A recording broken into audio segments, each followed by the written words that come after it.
At the side entrance of the venue, the one marked VIP G3, cordoned off with a velvet rope and flanked by two men in black windbreakers. The line isn't really a line, more a ripple of expensive shoes and bare backs pretending not to glance sideways. A girl in nude heels lets out a half laugh as someone's elbow brushes her. A man in a gray suit asks the security guy again if he's sure. Behind the rope, staff with headsets and clipboards readjust their stances every few seconds, as if the air is misaligned. The cluster starts shifting when a black car pulls up. Not one of the usual sponsor SUVs, but a sleek two-door, unmarked. No logos, no flag. It doesn't idle, it just stops. The door opens and Jungkook steps out. Alone. No entourage, no badge. Just the black bomber, hair tucked back, eyes low. There's a blink from one staffer, a tilt of the radio headset, but no one moves. He walks up, not rushing, not slow, and nods toward the barrier like he's done this 50 times before. The guard barely looks. Sorry, line's to the left. Jungkook pauses. The others don't. From inside, someone glances out, sees him, raises a hand, but the guard has already turned away. One of the women in heels squints. Another whispers, "Wait," but doesn't finish. A man behind her says, "Was that?" but laughs halfway through. Jungkook's still standing there, still outside. The rope doesn't open. The security radio crackles once and then goes silent. No one says his name. He shifts weight to his other foot. The door closes behind him, and for a second, the only sound is the buzz of someone's ringtone going off inside their clutch. Twice, then 3 times. Too loud, too real, too early. The woman fumbles to mute it. The guard glares. Jungkook adjusts his collar and looks up. No one meets his eyes. The man in the gray suit coughs. The velvet rope stays down. The fourth person to notice is a girl in a green dress, too short for the weather, holding a phone like she's not filming. But she is. The angle's wrong, the lighting's off, and she keeps glancing between the screen and Jungkook's face, like she's waiting for the glitch to correct itself. It doesn't. He's still there, still not inside. The man ahead of her shifts uncomfortably, muttering something about wrong door, as if to explain the contradiction out loud. Behind the rope, another car pulls up. Louder, labeled, expected. 2 actors step out, and the crowd shifts toward them, relief flooding the body language like a system reboot. The staff smiles, waves, adjusts earpieces, but no one moves toward Jungkook. The green dress girl lowers her phone slowly, half smiling now, in that way people do when they realize they're witnessing something unrepeatable, but don't know what it is yet.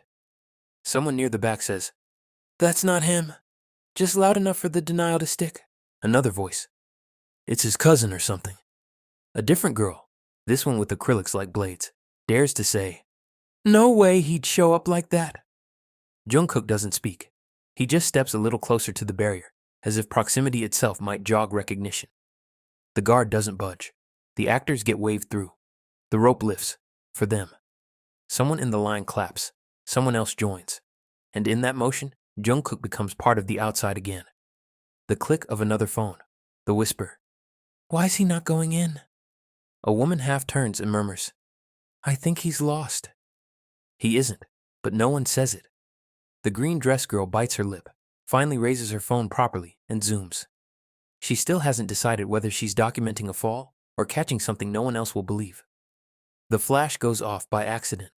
It's a dull stutter of white across Jungkook's jacket, and the moment it happens, 3 people instinctively duck their heads like they've been caught. The girl in green gasps, not loudly, but enough. The guard turns toward her with a barked, "No photos," even though half the hands around them are already gripping phones tighter, screens dimmed, but recording anyway. Jungkook doesn't flinch. He just blinks, once.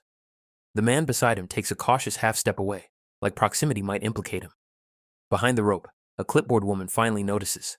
She raises a hand, looks toward a headset, starts to say something, and then freezes. The person next to her murmurs something directly into her ear. The woman drops her hand. Doesn't call him, doesn't wave, just turns slightly, as if adjusting her position, and faces the other way. Someone in the line finally breaks. Is that actually him? This time it lands. The sentence doesn't fade. It multiplies. 3 heads turn, then 5. The green dress girl bites down on a smile she shouldn't have. She's already uploading. The man in the suit checks his phone and glances up at Jungkook like he's comparing him to an image. Two girls from farther back push forward and stop short, one gripping the other's arm, whispering too loud. No, no. What is he doing here? A girl to the left stifles a laugh, not at him, but at the absurdity of watching it unfold. The rope still hasn't moved. The guard's back is turned. Jungkook's eyes lift, not angry, not confused, just open. And in that second, the entire group stutters into imbalance. No one steps forward, but no one looks away. The sound that follows isn't a scream or a gasp.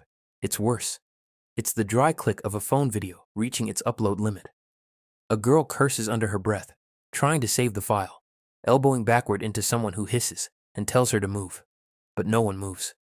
The rope between them and Jungkook might as well be glass now, thick and untouchable. On his side, air, concrete, disinterest. On theirs, heat, breath, recognition. A guy in an expensive blazer leans forward, half laughing, trying to fix it all with charm. Hey man, you're in the wrong line, he says, loud enough to be heard, quiet enough to pretend it's a joke. Jungkook doesn't answer. He shifts his stance, one foot back now like he's preparing to leave. And that motion creates its own disturbance. Because now, people don't want him to go. Not like this. Not before the narrative settles. The girl in green has started live streaming, barely hiding it. Her voice is steady in the way that always comes after the adrenaline kicks in. I'm at the G3 entrance right now, and I think this is actually Jungkook. I don't know what's happening. Behind her, someone hisses, Turn it off, you're gonna get thrown out. But she doesn't. She zooms again. His face is clear. It's him. A woman 2 rows back says, Wait, are we not supposed to be seeing this? The question hangs. No one answers, because the moment's no longer private, but it isn't public yet either. It's raw, a kind of social halfway space. 2 staff members near the door exchange words too quietly to catch. One gestures toward a tablet. The other, a woman in a tight blazer and headset, pulls out a phone and starts scrolling rapidly. Trying to confirm maybe, trying to match name to presence. But it's too late. Someone calls out, not a name, just a confused, bro? As if that'll bridge the absurdity. It doesn't. Another guy steps sideways, lifts his own phone high and wide like a periscope, turning the camera not just on Jungkook, but on the crowd itself. A different girl ducks behind her friend, pulling her coat up. Delete it, she says. You're in the frame. The guy doesn't. Behind the rope, the actors from earlier are still visible, now halfway up the private stairwell, one of them glancing back with a look that flirts between pity and amusement. The staff pretend not to notice. Someone from the production team mutters into a mic. A third car arrives, more noise, more distraction. But it's background now. Jungkook hasn't moved. His hands stay at his sides. His jacket sits too perfectly against the cheap exterior lighting. It's wrong. Everything about this is wrong. He shouldn't be alone. He shouldn't be unrecognized. He shouldn't be waiting. A girl to the right starts whispering something like a defense. Maybe it's a photo shoot. Maybe it's a prank. Maybe it's AI. But no one latches on. The fiction doesn't stick because he's still there, still breathing, still looking not at them, but at the entrance he was denied. The door behind the rope opens again. This time, it's not an actor or influencer, but one of the assistant coordinators. Clipboard, headset, lanyard. She steps out fast, scanning the crowd. Not for Jungkook, but for someone else entirely. Her eyes skip over him once, then again.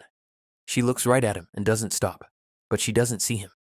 She says into her mic, Still no sign of the other group. And someone replies. Her body jerks into motion. She turns. The door starts to close. Jungkook doesn't move. A collective intake of breath rises from somewhere in the back. The velvet rope finally wavers, but not for him. A pair of tall men with matching badges approach, and the guard lifts it without hesitation, nodding them through. They pass within inches of Jungkook. One of them looks at him, really looks, slows down half a step like he might say something, like he might register the reality unfolding right there, and then keeps walking. Just like that.